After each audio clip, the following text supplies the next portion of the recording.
चल न करिया मंटुआ गाछ से लीची तोड़े छी चोरा क। ओकर गाछ में लीची बचल कहाँ छै यार एकोटा? बिल्कुल एक साफ भ गेल छै लीची ओकर गाछ में, एको गो लीची नहीं छै बचल। रो अपना दुनू के रहे दोसर चोर के आबि गेलो रे जिरौल गांव में सार के।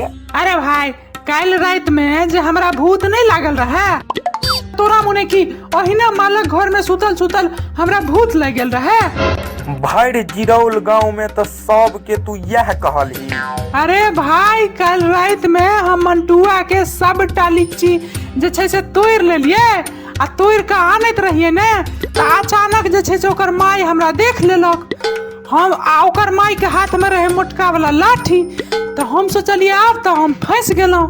तो हम सोचलिए अब की करू फिर दिमाग लगेलौं ओते लीची तीची फेंक क आ सीधे भूत लागे के नौटंकी शुरू क देलिए कि भाई हमरा भूत लागल छले तै दुआरे लीची झाड़ देलौं।